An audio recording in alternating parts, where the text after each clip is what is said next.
Hello, everyone. I'm Christoph Laputka, and this is Leviathan Presents. It's a segment where we highlight one audio fiction creator, have a conversation, and then play a full episode of their show right here in our feed. I hope you'll enjoy today's guest, and without further ado, let's get into the interview. This is Leviathan Presents.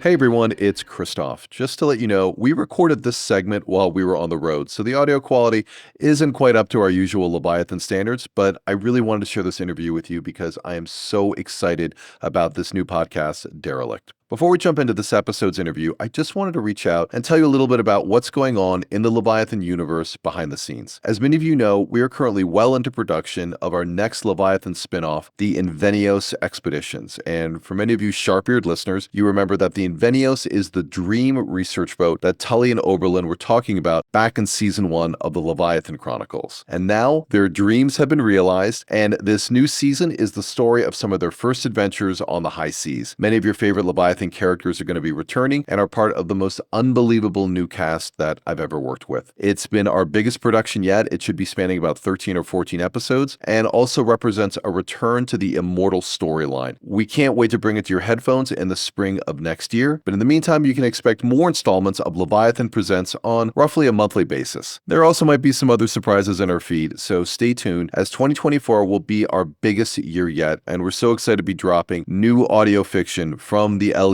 or the Leviathan Universe as we're calling it. I'm going to be touching base with you all again in 2024 to let you know more about what to expect in the coming year from Leviathan Audio. But for now, I want to jump to J. Barton Mitchell and his incredible fiction podcast, Derelict. So without further ado, let's jump to the interview.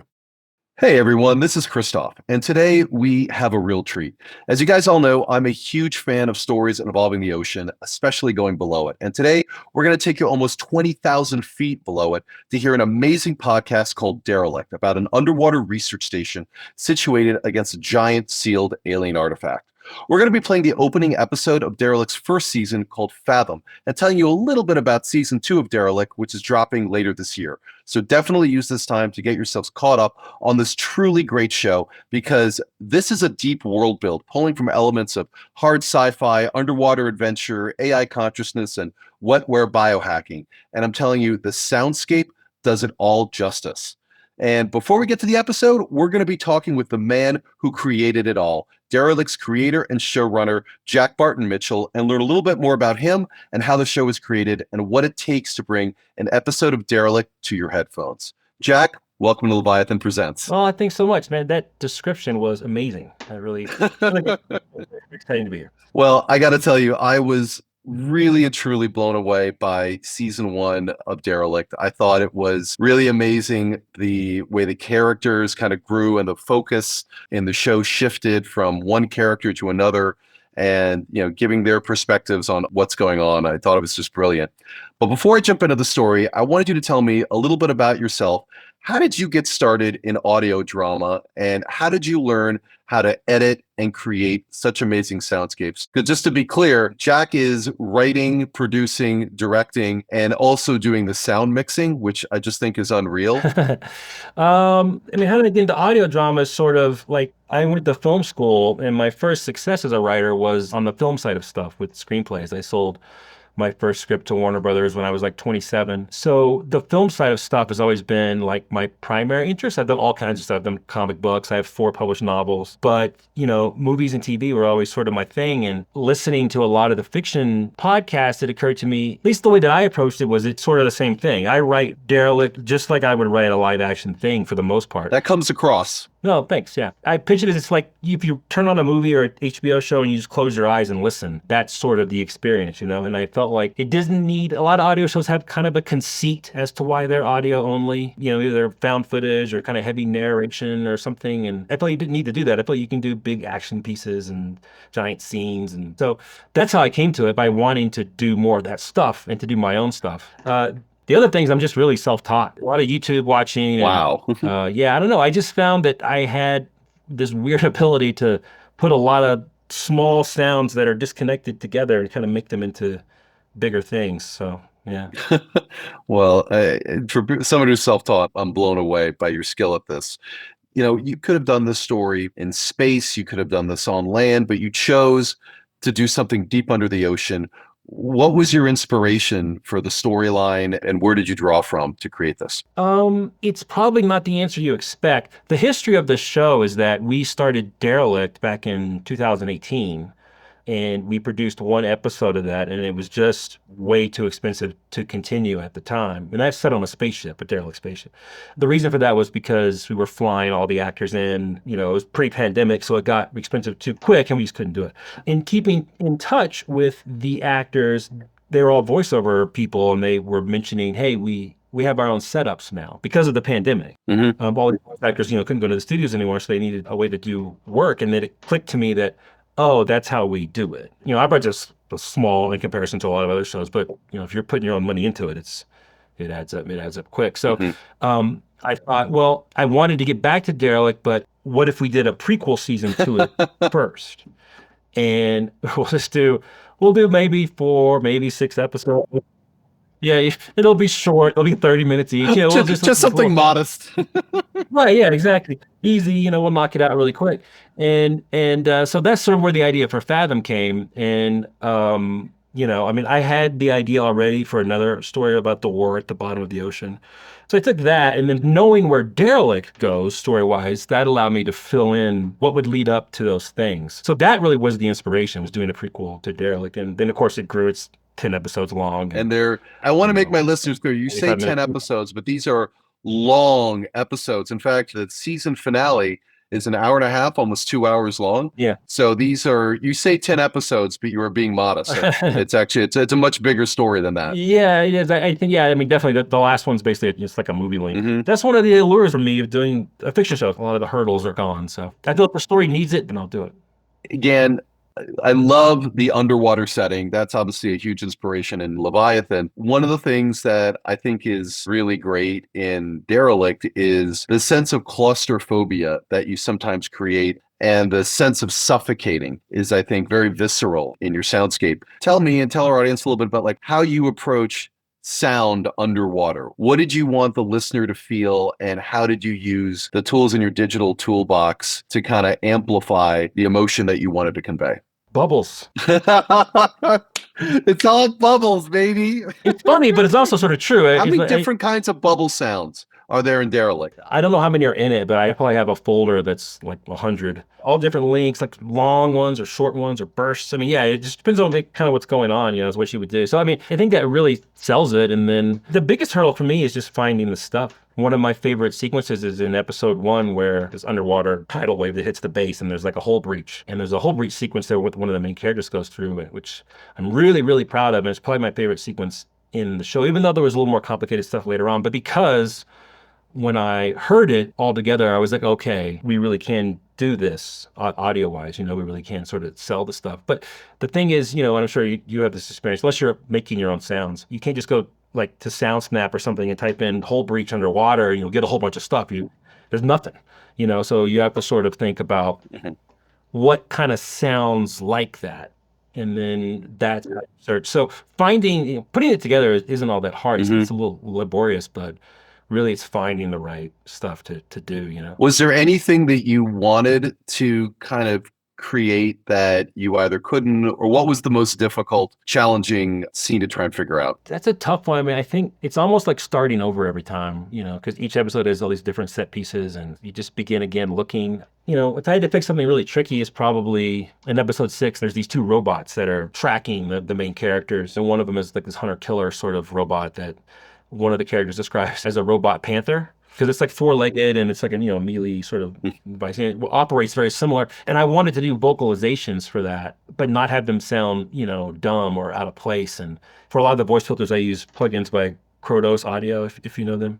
Really cool stuff. And I just couldn't get what I wanted. And it occurred to me, well, why not just get actual sounds of like tigers and panthers and stuff? And I did. And then I plugged those in, and then that really sort of sold it. So it was like, oh, that's so cool. Yeah, you can't necessarily tell, but I think they work really well. So no. Again, it seems like it all comes down to like finding the source files that you use, and then going from there, like putting it together. One of the things that I really liked about the show too was how, you start out in chapter one, kind of focusing on one character, one doctor, and the aperture to the world you're creating kind of opens a little wider with each episode, and it gets bigger and bigger. And you think it's an underwater show, but it's also a space show, and it's also about biohacking. And you start to draw on a lot of elements and a lot of different parts of science. And I'm a little bit of a geek, and there's a lot with quantum mechanics that you touch on, as well as the physics of deep water oceanic exploration. How much research are you doing in terms of the science? And, is that a passion of yours just generally? Yeah, I love science, especially like the physics side of stuff. I wish I was smarter. I wish I was could really grasp and understand it. Because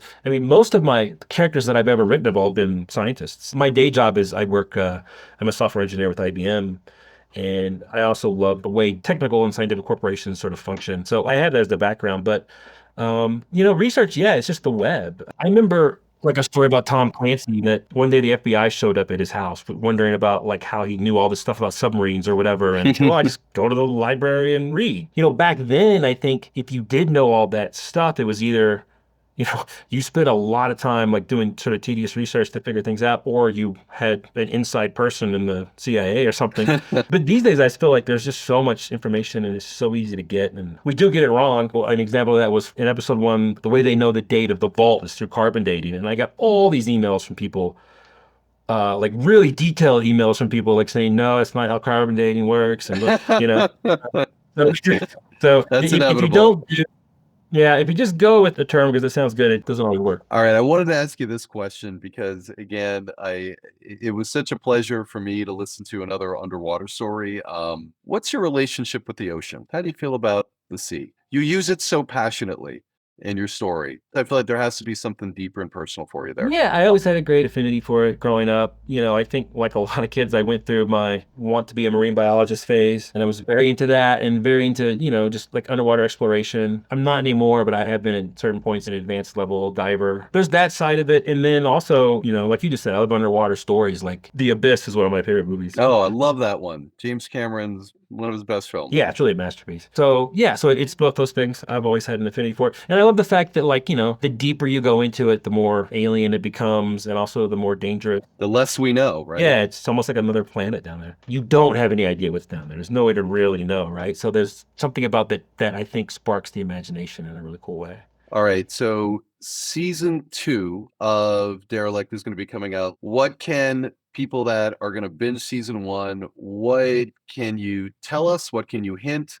What should they know about this new season? How big is it? How long have you been working on it? Love to hear everything. Well, like I said, we started that in 2018 with a specific cast, and then we had to stop. And so it's really cool to be able to come back and continue it. And you were able to get the cast to come back as well. Yeah, they were, See, that's incredible. it is. And they were so, throughout all that time, they were always in touch and always, checking. And one actor, Michael Mao, who plays Agent Blaine, is in both seasons. He does such a good job. He's a great guy. Yeah, they're all really next level. We're very lucky to have the cast that we have. But like I said, so this story I've had in my head way longer, and it does directly connect in cool ways, I think. I don't know how much to say, but everything that happens in Fathom is directly responsible for what's going on in Derelict. They're not one-offs. Writing-wise, it's a little harder because Fathom is a group of characters who already know each other and already know the location, and they're there for the event when stuff goes bad. In Derelict, it's characters who don't know each other, don't know this environment, and are coming to it after it's happened. I'm finding that's a very different sort of narrative to like go through,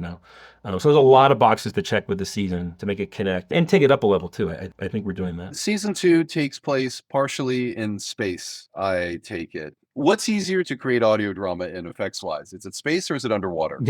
I think they both have very unique challenges. So I'm really curious to know your answer on this. I really enjoy doing the sound for Fathom because you're asking about the underwater stuff. I really like finding the right sounds to sell that you're in a dive suit, to sell that, you're in one. It's very satisfying in a different way. And I think more difficult is probably underwater, right? Because I think the audience has less stuff to draw on that they've already seen and consumed and can kind of fill in the blanks with, Right. Versus, you can watch Star Wars and there's tons of spaceship stuff. And so, yeah, that would be my answer.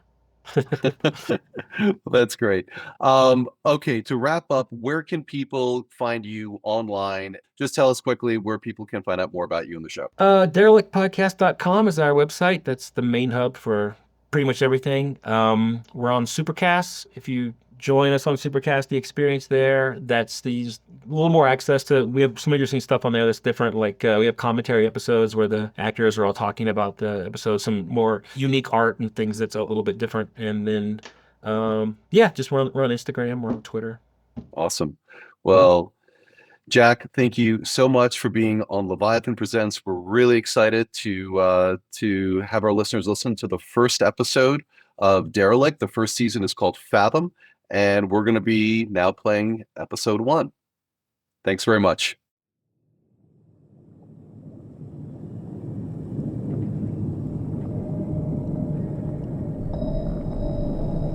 They say that in the dark, the eyes begin to see. And in the silence, we begin to listen. Believe me, nowhere is it darker or quieter than in this place. The bottom of the ocean, 19,000 feet down. It's why I came here after all, isn't it? Why I buried myself the furthest away I could possibly get. But loss is an insidious thing. Whatever we try to escape, we inevitably bring with us, even to the darkest, quietest places. And in the dark, we have no choice but to listen.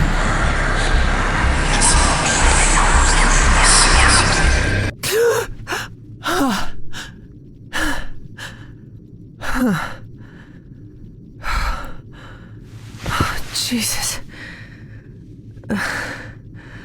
Dr. Groff? Yes, Are you okay? I'm fine. Your heart rate is quite elevated. Your blood oxygen levels I'm are... fine, Clayton. Thank you. Dreams again?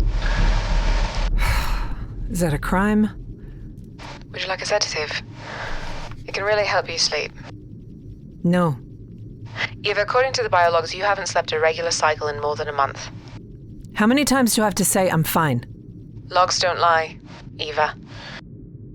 And they don't tell the whole story either, Sarah. What's up with the repairs? Well, you'd have to ask Freeman for the whole picture. But last I heard, it was going well. They have most of the supports for Fathom West patched, working on North now.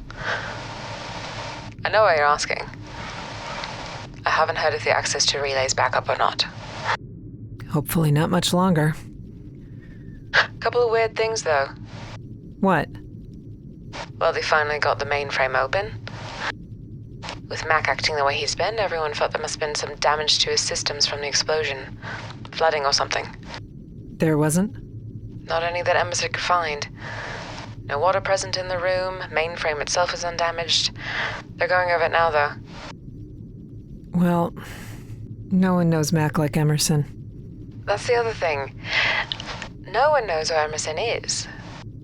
What do you mean, no one knows? Mac's personnel tracking is down now, and no one can raise her on comms. She may be outside, checking the capsule's exterior. With all the Yeti activity, though. Well, people don't just disappear, especially down here, and Emerson's sort of aloof. Anyway, she'll show up at lunch. Sarah, I need to get up now. I still think sedatives. Thank you, Doctor. Jesus. Good morning, Dr. Graff. Good morning, Mac. I was just talking about you. I heard Emerson is poking around in your brain. Miss Emerson is attempting to determine the cause of my minor malfunctions. My own diagnostics continue to show no errors or latency. Well, something's up. Yesterday you told me it was snowing in Chicago. In June. It is puzzling. I was extensively stress tested before being approved for deployment. An explosion, such as the one Fathom Base experienced last week, should not have caused any permanent damage. Will you be returning to sleep, Dr. Graff? No. No, I don't think so. I'll prepare your coffee. You have 2 new voicemails if you would like them. Who's the first from? The first voicemail is from your wife, Dr. Graff. She's not my... Play it. Please, Mac. Playing message from Angela Graff. Timestamped June 17th, 11:45 p.m. Hi. Don't know why I do this. You never respond. It's like talking to a ghost. Or sending messages to a ghost, or... Christ, Eva, we haven't spoken in 2 months. I at least expected something yesterday. Yesterday of all days. You know, you act like you're the only one who feels anything. Or, I don't know, like you're the only one who has a right to feel anything. It's really selfish. You know that? It's really... I just expected something. It's all. Listen, I'm not going to send these anymore, Eva. I took a commission off-world. Colony assignment. It's not with the corporation. You don't have to worry about that. It's my own thing. It's what I wanted to do for a long time. You know what?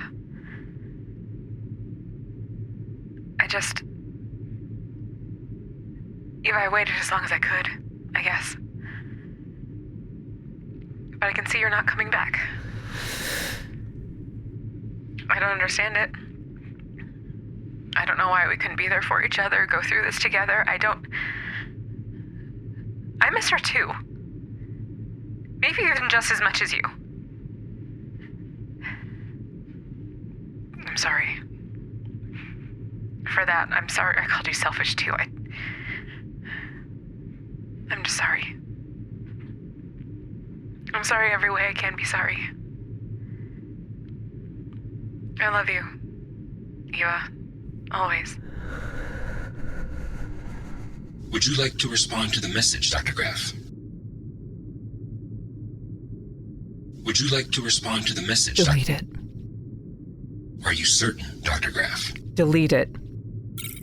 Message deleted. Would you like to hear your second voice? Eva, I need you to wake up and get over to hydroponics. Good morning to you too, Joe. Is it ISD's here wants to meet with us? Already? I thought his sub wasn't scheduled until tomorrow night. Yeah, well, I guess he decided to accelerate the schedule. I don't think it's a good sign, do you? Can it wait? I'm just not It's in a good... internal security, Eva. No, it can't wait. I'd like to know what you plan to say, though. Yeah, well, I bet you would. Eva, I swear to God, if you try to pin this on Fathom me... is your base, isn't it, Joe? You are the commander. Edgar's was science team, not command. And it was your security protocols he overrode, your explosives he stole. Look, there's plenty of blame to go around. That's how they're going to look at it. I just think if we put our heads together on this, we can come out of this with our jobs still intact. Oh, God, Joe, neither of us tried to blow up the damn base, did we? The only one on the chopping block is Edgar's. MD's put way too much money into this travesty to pull either of us out now. Really? Then why are they ordering what's left of the science team back to the surface? What? Wait, what? They can't do that. We're already a skeleton crew. I have half the people I need to complete this or even figure it out. They can't do that, and they did. Not essentials too, indefinitely. We started mothballing rovers and dive suits last night, and analytics just left on a sub 15 minutes ago. Where have you been? Joe, that doesn't make any sense. There has to be an explanation. Yeah, there's an explanation. You've been down here 11 months, and that thing out there is no closer to being open than the day it was found. Add to that, you got people on your team running around trying to blow up the place, a place that, yes, they have sunk a lot of money into. What'd you think was going to happen, Eva? What'd you think they were going to do? Okay, I don't know what to... I'll fix this. I'll fix it. I'm holding my breath, Dr. Graff. Hydroponics, ASAP. Shit.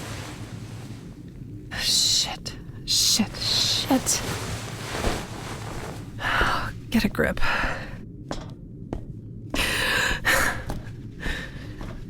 Get a grip.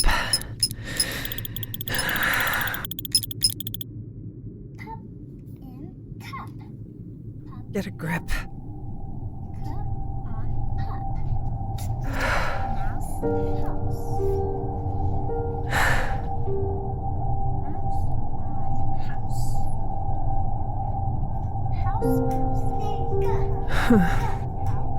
Come and get your Lego. Come and get your Lego. Happy birthday,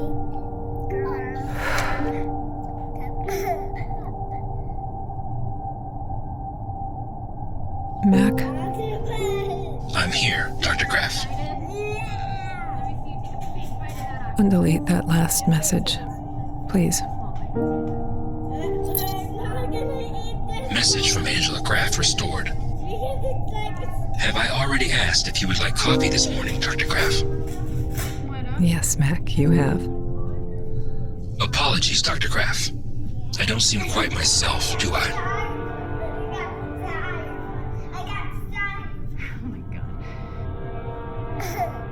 Yeah, you and me both.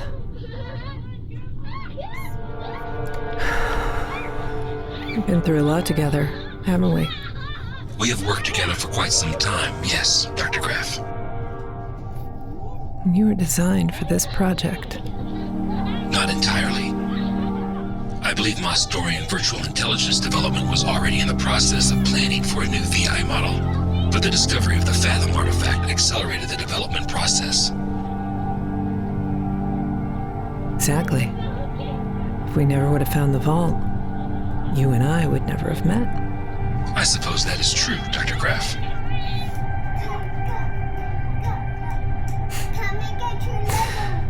A computer. And you are the closest thing I have to a friend down here. I appreciate the sentiment, Dr. Graff. I enjoy our interactions a great deal.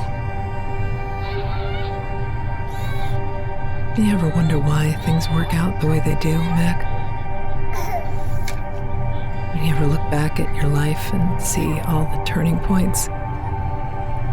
Just one turning point, even. One moment that sets you on a totally different course. Like a train that takes the wrong track. You're locked in then. There's no going back. No, Dr. Graff. Those types of calculations are beyond my programming. Lucky you, Mac. Lucky you.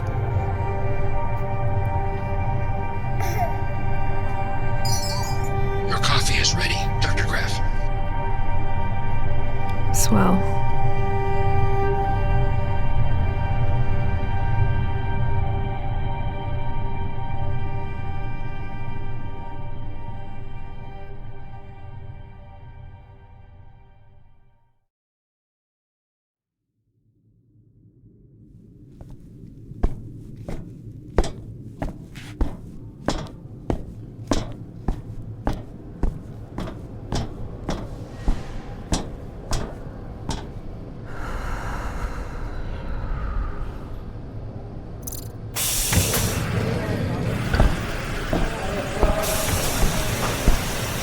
There she is. Here I am. Eva, this is Agent Blaine, ISD. Dr. Graff, Eva's fine. Eva. Appreciate you coming. Know it's early. Know you weren't expecting me until tomorrow. It's your world, Agent Blaine. We just live in it. See, you've already been talking with Commander Freeman? I wanted to talk to you separately, if that's okay. You're ISD. I want to cooperate in any way I can. I appreciate that. I know you've had a rough time of it. Freeman was just going over the status of the base repairs. Yeah. Northern platform got hit the worst. 3 capsules breached and flooded. But the supports on west and north were damaged. Dr. Edgar has planted explosives up and down both. And 11 people were killed. Am I right about that? Yeah, that's right. You guys will have to keep forgiving me. There's a lot down here I don't understand yet. You're rushing the support repairs because of underwater storms? Eddies. It's the technical term. Big pockets of moving water that break off from the boundary current nearby. It happens frequently here. It's one of the reasons working outside is so dangerous. What kind of currents are we talking about? Intense, when they surge 40 to 50 knots, and 40 to 50 knots of hundreds of tons of water. Got it. Mac has a model for forecasting them. Right now, the forecast says no eddies for 3 days, which is the window we're going with. We should have the supports repaired and braced by then. I see. What door is this? The one you're working on here? Hydroponics. These doors came down when the explosion happened and got wedged when the capsule shifted. Every room on Fathom is basically its own separate building. We call them capsules. Every entry point into a new capsule has emergency pressure doors that come down in the event of a hull breach to seal them. Max says the capsule on the other side isn't flooded, but even so, it's probably a total loss. Crops don't do well without irrigation. Is it possible the damage was more isolated to the northern platform intentionally? If Dr. Edgars wanted to target one platform over another, I think he'd focus on west. The reactor's there. That's where you'd do the most damage. I'd say he did enough damage regardless. The labs are on this platform, though. All your research. So is your VI's mainframe. From what I hear, it's been acting erratic. Yeah, that's true. VI's been acting strange ever since. Emerson's trying to figure it out now. Strange how? Simple things. Waking teams up at the wrong times, forgetting who people are, shutting lights off in the middle of lunch, stuff like that. But his main functions? He hasn't missed a beat as far as the project goes, and he designed the repair procedure for the platform supports on west and north. You ask me, I think it should be shut down. Turning off the lights is one thing. Depressurizing the base is another. Mac wouldn't do that. What Dr. Graff means to say is Mac's programming wouldn't allow it to do that. But she thinks of Mac as a person. I see it as a tool. And tools can malfunction. You think, what, Edgars was targeting Mac? I don't know. But Dr. Edgars was a smart guy. Triple PhD, Band 11, Nobel Prize winning engineer with almost 100 patents. So? Just doesn't sound like a guy to me that does anything randomly. I'd like to speak to the VI engineer, if I could. So would I. But Emerson's been offline all morning. Offline? Can't raise her on comms, and Mac can't pinpoint her location. Then again, he can't pinpoint anyone's location right now. I guess... Everyone hold on to something!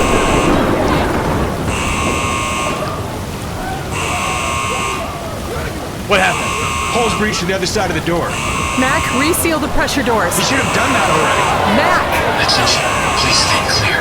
Sealing hydroponics pressure doors in 3, 2, 1.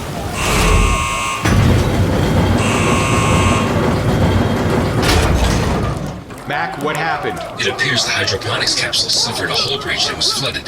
When the pressure doors were first opened, the water on the other side... You said it wasn't breached. You said it was pressurized. I am confused by this chain of events.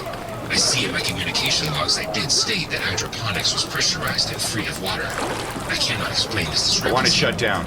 I got men hurt. We're lucky we all didn't just drown to death. I want it shut down. You can't shut it down, Joe. It's $100 million asset. We can do an alpha level reboot if we need to, but Emerson is AWOL. If we need to, it almost killed us. Everyone relax. Everyone take a breath. Don't tell me to take a breath. Freeman! Take a breath. Fine. Sure. But shut it down. Shut it down, or I will. I mean it.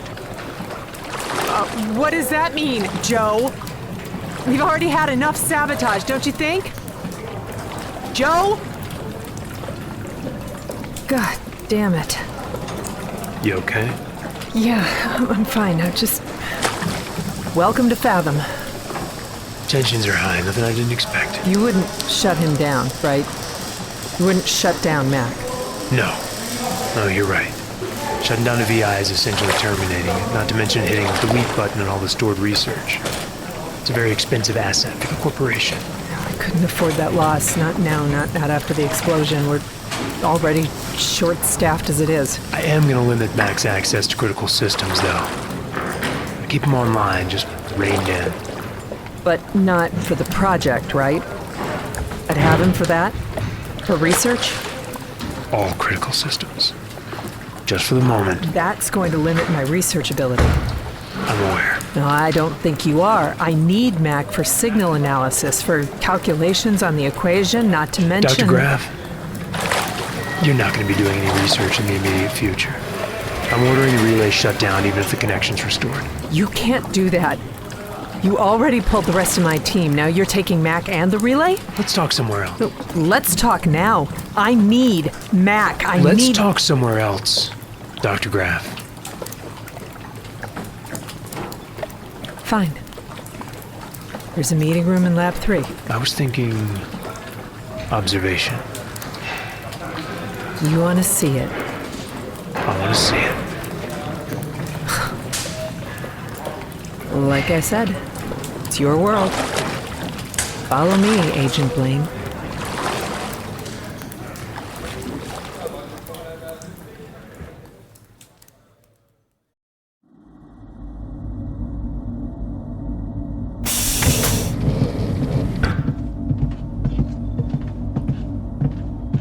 That is a lot of windows. 180-degree view of the whole sordid affair. We're looking outside? Into the water? We are. Feels darker than space. It actually is. In space, you get starlight. Not much, but it still counts lumens. Down here, there's nothing. And what, it's straight out there? About 600 yards. Usually there's some kind of illumination around it.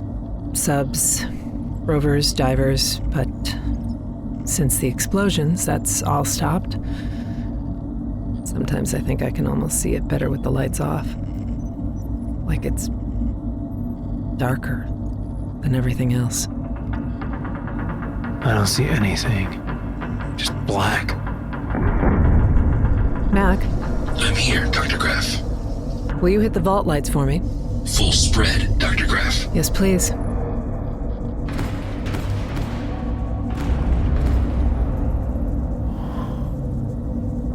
Now that is something. Yes. Yes, it is. The size. I didn't expect. It's 2,000 feet in diameter. Carbon dating? 7 million years old. 7 million. That's unbelievable. The first proof of extraterrestrial life, and we find it at the bottom of the ocean. Life is too ironic to fully understand. Takes noise to appreciate silence, and absence to value presence. You scientists. You all love Voltaire, don't you? You forgot a part, though. It takes sadness to understand what happiness is. I don't believe that part. Correct my math. Like I said, still coming up to speed on this. 11 years ago, an energy company comes down here looking for a geothermal reactor site. They unearth that instead. Buried 19,000 feet down. And we think, what's a door? We know it is. Substropic filters show a space under it. A big space. Doors a near perfect circle, the laser scans tell us. Hinges on the northern side, huge ones, but no electronics, no visible hydraulics even, and no locking mechanism that we can interact with, at least. There's no obvious way to open it at first. Till you found the signal. Right. Mac, play the vault signal. Recording or live broadcast, Dr. Graff. Live, please. Well, that's lively. It's broadcasting and cycling at VLF. Very low frequency. And that's important because VLF waves are one of the few that travel well underwater. This one is at 11 kilohertz. Travels, but not far, right? Right. About a quarter mile. So basically, down here, you'd have to be on top of it to find it. I don't think it was meant to be found, except by someone who knew where to look. Then why the signal at all? I'm glad you asked. Mac, turn off the vault signal and put up the vault equation on all monitors. That is a lot of numbers. The signal isn't just noise. It's a carrier wave. Modulated sinusoidal waveform. It's a bitch to decode, but in the end, it's binary, like any other carrier signal. The equation you're looking at is the sole piece of data on that wave. And the vault is broadcasting it over and over. Like a key. More like a hint to the key. Figure out the equation, you figure out how to open the vault. How? We believe that solving the equation will give us the frequency and the data packets to transmit back to the vault's reception device. We think that should initiate its opening procedure. And how far along are you to solving it? The equation, long as it is, isn't all that tough. It needs 2 variables to solve, and it solves with numbers in a rational integer pattern. We've tried a lot of them. We're into the 7 digits now. Once we have a solution, we broadcast the answers in a frequency back to the receptor. We went through the VLF band pretty quick. That's why we built the relay next to the vault. Once we got out of VLF, the signals didn't travel very well down here. We needed a broadcasting source that was physically closer. No reaction from the locking mechanism? Well, not yet. We've theorized maybe the vault wasn't yet submerged when it was implanted and the water inhibits the reception, but our geologist confirms that it was underwater at the time of the construction. Not to mention, this signal is in VLF, like it was designed to go through water. And I assume you've tried other ways to get in, besides the lock? Freeman's team excavated around the entire perimeter down to about 300 feet extra depth. They never found an end to the structure, so it's that deep at least. Excavating beyond that at this depth, well, it gets hairy quick. They lost 2 men just getting that far. Explosives? Whatever that alloy is, it's harder than plexisteel. Diamond filament blades, laser cutters, nothing Freeman's boys tried even scratched it. And no, before you ask, the vault can't be pried open either. The lock can't be forced. Why? There's no seam, no gap between the door and the container. Well, how's that even possible? We don't know. Some unique aspect of the alloy, or maybe it's by design, an additional security measure. I guess once the locking mechanism activates, somehow the entire thing unseals itself explosively with heat, plasma. I don't know. It's anyone's guess. What do you think, Dr. Graff? Can you be more specific? About the artifact. What do you think it is? You're the project director, you gotta have a theory, you if anyone.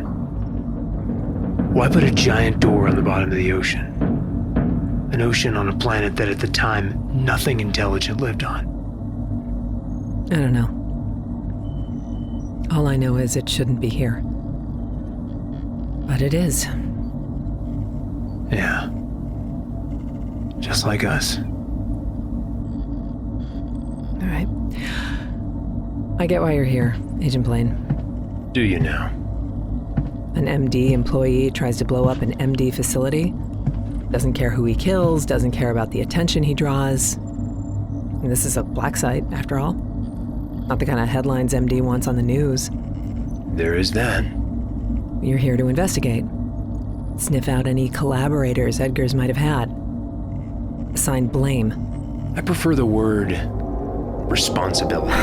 Whatever the word, the problem I have with it is you don't seem to know very much about this project, and I would have hoped that whoever the corporation sent to assign responsibility would have been a little more informed. MD has hundreds of black site projects around the galaxy. They're black site for a reason. Like every piece of information the corporation deals out, you get it when you need it. I don't need to know the background of this place or the specifics of your research to form an opinion on your results. Almost a year of your life on this project, and you still have no clue what it is you're trying to open. Oh, now wait I wonder, just a minute. Eva, if your research progress is more than just slow. I wonder if it's intentionally slow. I'm sorry? You were offered this position once, project director, and you turned it down.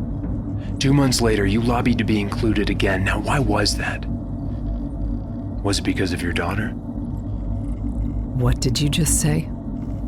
I wonder if you took this job because down here there's nothing to remind you of home. I wonder if the thing that scares you most about this place is having to leave it. Is this a performance review or a psych eval? It's whatever I want it to be, Eva.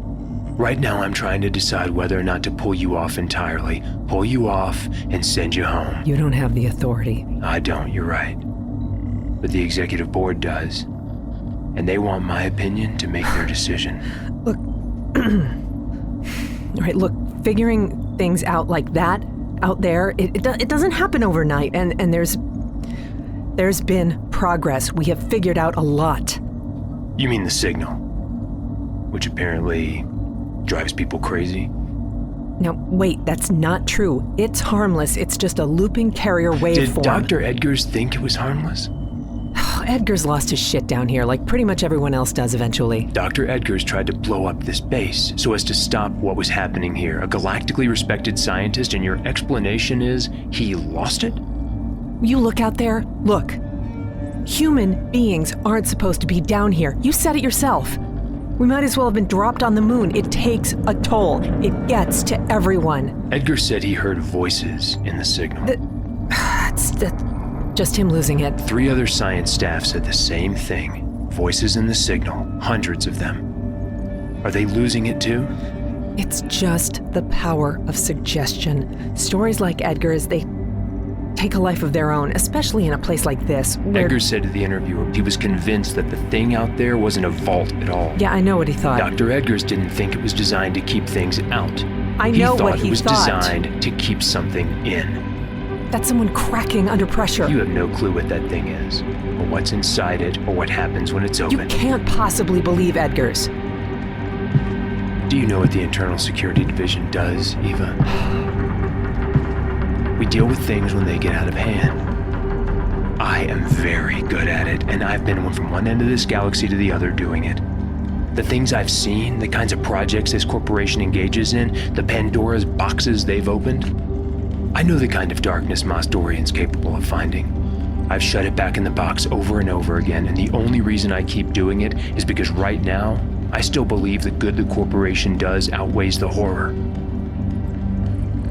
So if you ask me whether or not I could believe the ghost stories of an unhinged triple PhD holding research scientist who tried to blow up his own project to stop it from succeeding, the answer is, I could. Ask Edgar's. Ask him. He's on the surface now. He'll have recovered. He'll tell you. He'll tell you it was just this place. It got to him and he lost it. That's what he'll say. I would very much like to ask him about his experiences here, Dr. Graff. But I can't. Why not? Because he hanged himself in his cell last night. What? Dr. Edgars is dead. And what worries me more than anything is that you're hearing voices too. No. Your medical officer, Dr. Clayton, put it in your chart. You said you were hearing voices, and you were hearing them way before Dr. Edgars did. Once. I said I heard it once.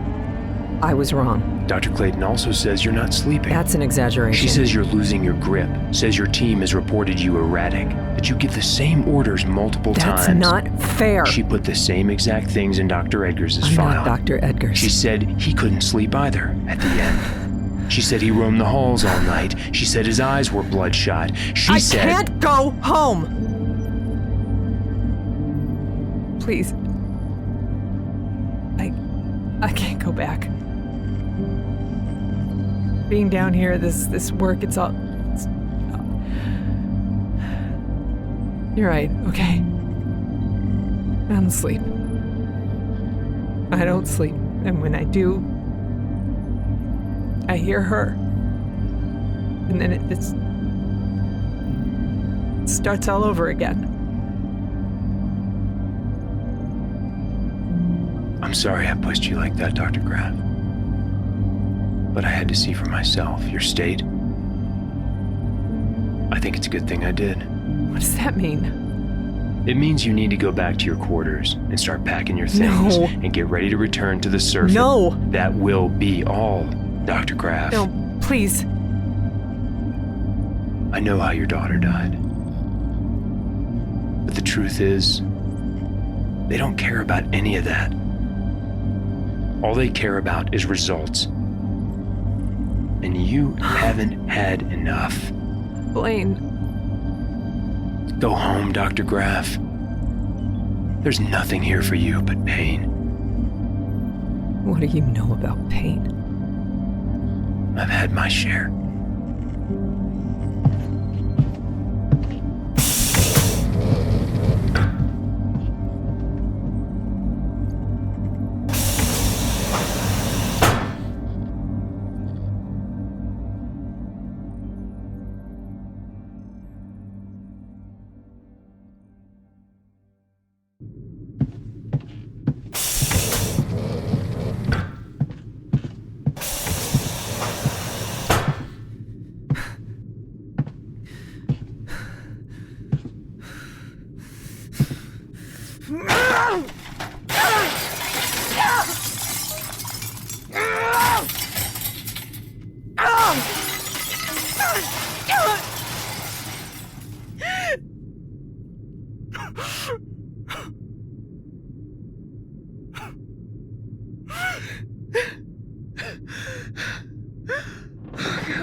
Oh, God.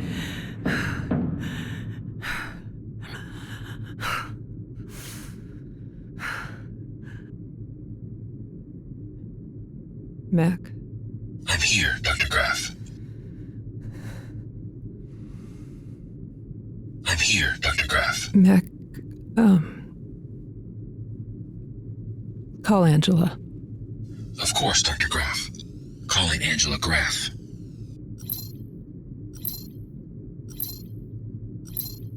Hey, this is Angela. Leave me a message and I'll Mac, certainly disconnect. consider calling. Call to Angela Graff disconnected. Dr. Graff, you seem agitated. You think so, Mac?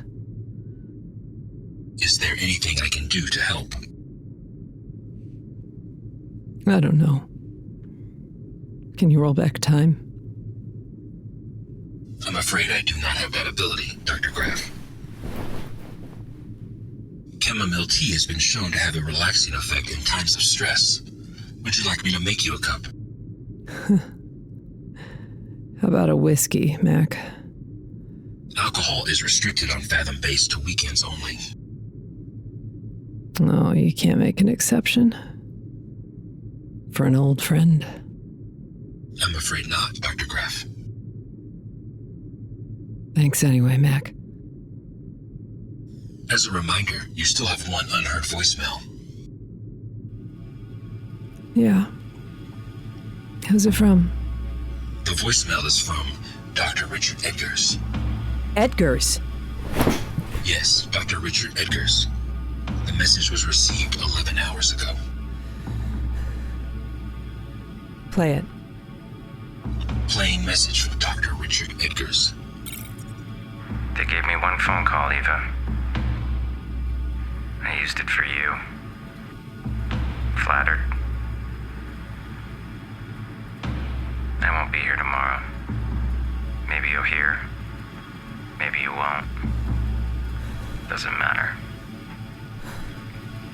I hoped when they pulled me out of that place and back into the sun, the one solace I'd have is that I wouldn't hear them anymore. But I still do. Worm their way inside my head. They're all I hear, Eva. When I close my eyes, they're all I hear. I haven't slept in a month. How are you sleeping, Eva? I've decided I don't care anymore. I've decided I want it open. Open and for everything in there to just crawl out. You deserve it. You more than anyone. So you're the one I'll tell. Tell what I already figured out. What I kept from everyone. It's actually very simple. I won't just give it to you, though. I want you to make your choice. I want you to look back and know that it was you that caused it. So, here it is. You were half right. The signal is the key, but it's the lock, too. And you never thought about the timing, Eva. Right there in front of you. And you never thought about it at all. The sad thing is, I know you'll do it. You'll do whatever it takes if they just let you stay down there. I'd say you have my sympathies, but we both know better. Mac, I'm here, Dr. Graff. delete this message. Are you certain, Dr. Graff? Yes. Delete it. Now. And scrub it, no backups. Message from Dr. Edgar's permanently deleted. All right, Mac, play the vault signal, live broadcast. Mac, I want to know the timing of the signal. How long is it? Is it the same length every time? And does the length of time vary in between each broadcast? The signal is exactly 10 seconds long and is the same length every broadcast. The time in between each broadcast is exactly 2 seconds. When you say exactly, you mean with what specificity? Down to the millisecond, Dr. Graff. It is exact. It's exact. Nat, put up the signal equation on monitor 3, please. Mac, I'd like to try solving the equation with y equals 10 and x equals 2. Confirming variable input, y equals 10 and x equals 2. Yeah, hit it. The equation does not resolve with y equals 10 and x equals 2. Mac, try x equals 10 and y equals 2. The equation resolves with the following result. 11, 0 decimals. Exactly 11. Yes, Dr. Graff. 11, 0 decimals. The frequency of the vault signal, it's 11 hertz. That is correct, Dr. Graff. The same number as the resolved equation. The lock and the key. I can't believe simple Edgar's. I can't.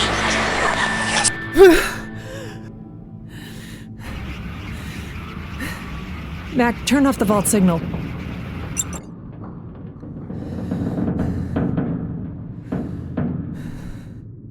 Oh, you just need to sleep. You just need sleep.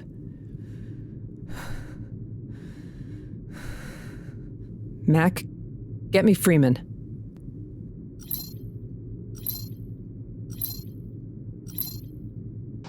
I can't help you, Eva. You did this to yourself. Joe, I figured I it out. tried explaining how serious this was, but you wouldn't listen. I'm in the same boat. This Blaine guy's recommending I figured it out, Joe. Figured out what? The vault. It's a long story, but I figured it out. I can open it. I can give them what they want. We can give them what they want. We. Yes. Together. All I need is access to the relay. Local access. With it disconnected from the labs, it's the only way. You want to take a suit and make a floor walk to the relay. Use the controls locally. Not me, Joe. Oh. Now I get it. You want me to do it. You want me to go around an ISD mandate with an agent on deck. I hate to break it to you, but it won't just be me they throw in prison. It'll be both They of won't. us. Because it will work this time. I know it. We can both come out of this on top. We can both stay. We won't have to go back. We can stay. The hell does that matter? It doesn't. The point is, if we do this, we don't just go back to how it was. We'll close out a major project milestone. There will be bonuses. There will be promotions. MD rewards ambition. It rewards it above everything. We can turn this whole thing around. Joe, it will work. Joe? Joe? Mac, get me Freeman back. Mac? Mac, what's... Mac? Eva? Sarah, what the hell? It's Eddie! The supports just collapsed. The whole platform's going down. Oh, my God! The entire train... I can't raise Mac. He's... Eva, hold on.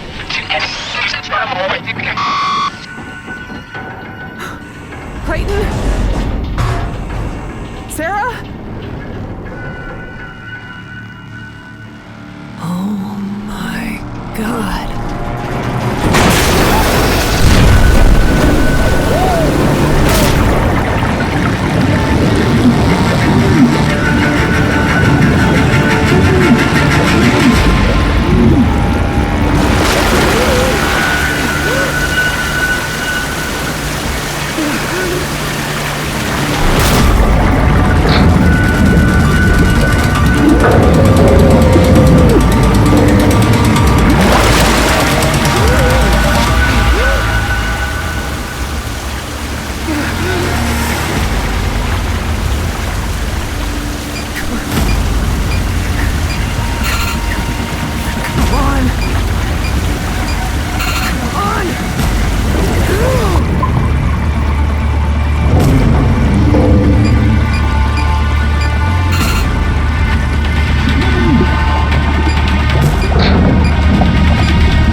This is Dr. Gruff. Does anyone copy?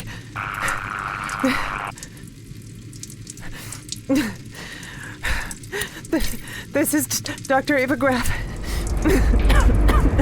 There was a hull breach in the western dorms. The water flushed me into the diaphragm airlock. I vented it. I'm alive. Does anyone copy? Dr. Clayton. Commander Freeman. Do you copy? Does anyone...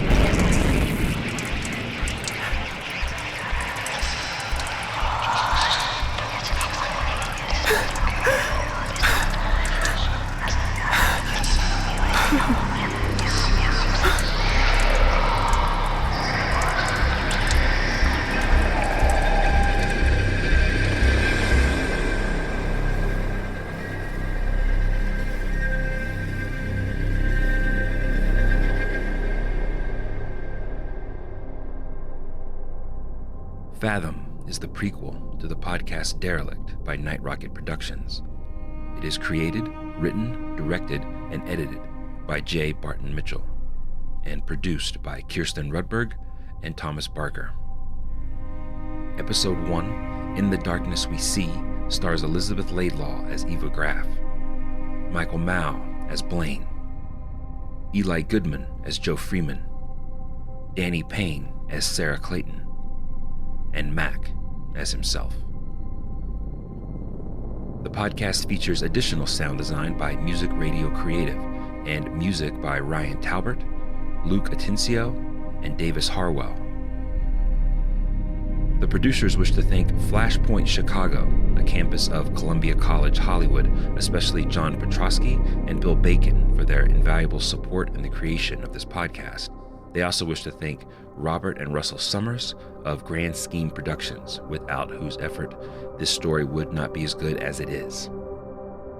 Lastly, Fathom and Derelict rely on the support of listeners like you. Find out how you can help us continue the story by visiting derelictpodcast.com and fathompodcast.net. And as always, More than anything, thank you for listening. This story will continue.